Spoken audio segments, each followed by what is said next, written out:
Bank Indonesia melaporkan data neraca pembayaran Indonesia periode kuartal 1 2020 membukukan defisit sebesar 8,5 miliar dolar Amerika Serikat. Angka ini adalah perbaikan defisit transaksi berjalan atau current account deficit di angka 3,9 miliar dolar Amerika Serikat ditambah dengan defisit transaksi modal dan finansial sebesar 2,9 miliar dolar Amerika Serikat, di mana perbaikan CAD adalah keinginan pemerintah Indonesia karena menjadi tanda kuatnya perekonomian negara.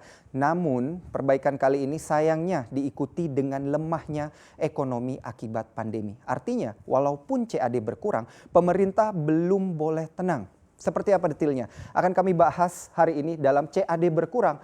Kok hati rasanya tidak tenang? Mari kita lihat di slide yang selanjutnya. Kita mulai dari transaksi berjalan Indonesia yang dapat Anda lihat di sini, di mana angka yang paling ujung atau per kuartal 1 2020 di bulan Maret di data defisitnya berkurang 1,4% dari yang sebelumnya. Di kuartal keempat tahun 2019 ada di sekitar 2,8% defisitnya dari PDB. Sekarang cuma 1,4%. Tapi ini seperti yang tadi sudah disebutkan diiringi dengan perasaan yang tidak tenang. Kenapa? Karena berdasarkan data-data ekonomi lainnya yang sudah dilansir oleh pemerintah dan juga regulator, ternyata ini diikuti oleh lemahnya daya beli dan penurunan manufaktur di Indonesia. Ini juga menjadi masalah berbeda dengan yang sebelumnya terjadi di kuartal keempat tahun 2018.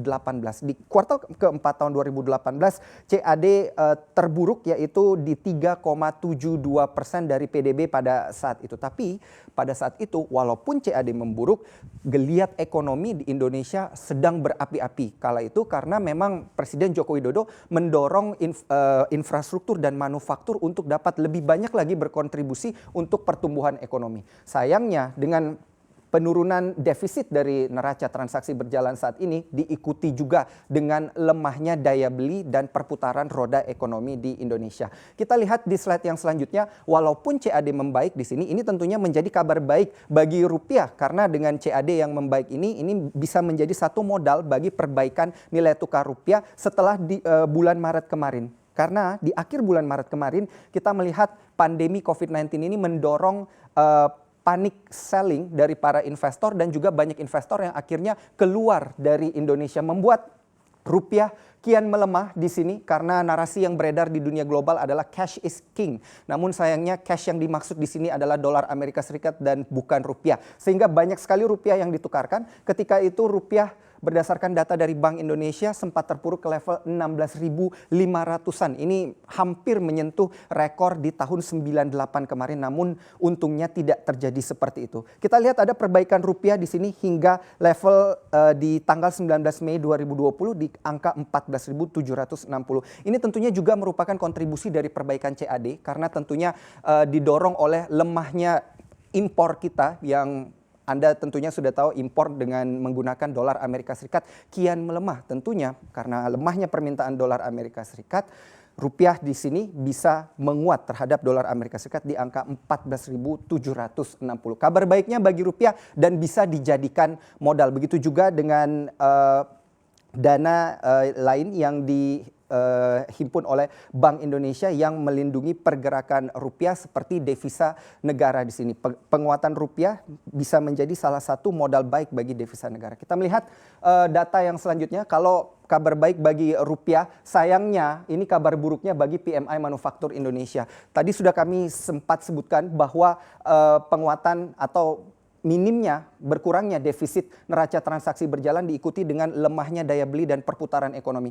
Ini terbukti dari angka PMI Manufaktur Indonesia yang terprosok ke angka 27,5%. Ini adalah angka terburuk semenjak April 2011. Jadi kurang lebih ada 9 tahun terakhir di sini dan ini adalah angka terburuknya. Dimana kalau kita lihat di sini untuk mengkonfirmasi saja lemahnya impor dari aktivitas juga manufaktur di Indonesia. Di sini terlihat dari angka impor di kuartal 1 2020 yang berada di angka 37,75 miliar dolar Amerika Serikat. Ini secara kuartal to kuartal ya, Q to Q di sini melemah 13,24% dan secara year on year di sini berada di angka defisit 6,48%. Jadi memang sudah menurun cukup drastis yang akhirnya memang menunjukkan bahwa lemahnya impor dan juga melemahkan manufaktur di Indonesia. Indonesia. Perlu Anda ketahui juga bahwa angka PMI manufaktur di bawah 50 artinya adalah terkontraksi dan di atas 50 batasnya di sana adalah ekspansi. Mari kita lihat data yang selanjutnya di sini karena terkonfirmasi juga dari data Badan Pusat Statistik yang melihat bahwa pertumbuhan industri pengolahan Indonesia juga memang melemah di kuartal 1 tahun 2020. Berada di angka 2,06%, bahkan secara year on year di sini kalau kita lihat di kuartal 1 2019 juga melemah cukup dalam di sana karena kuartal 1 2019 pertumbuhannya berada di angka 3,85 dan di kuartal 1 2020 di 2,06%. Inilah yang sebenarnya membuat pemerintah harus was-was dan tidak tenang. Kita lihat di data yang terakhir yang kami himpun di sini adalah dari angka jual beli investor asing di Bursa Efek Indonesia.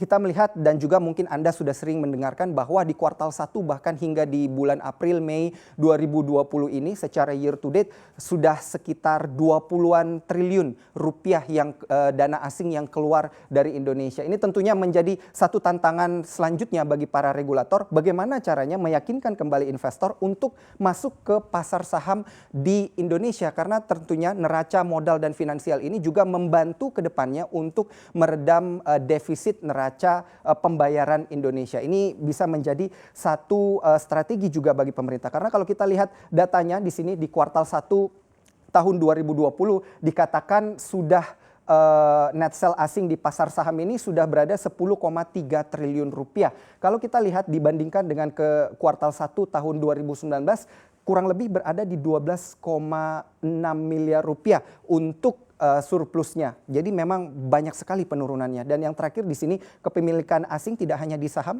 di pasar obligasi pun di sini terdapat defisit sebesar 108,09 triliun rupiah. Maka dari itu ya inilah hal-hal yang kami himpun dan menunjukkan bahwa walaupun CAD kita sudah ada perkembangan, ada perbaikan, namun pemerintah dan regulator masih belum bisa menjadi tenang karena tentunya masih ada dalam kondisi pandemi COVID-19.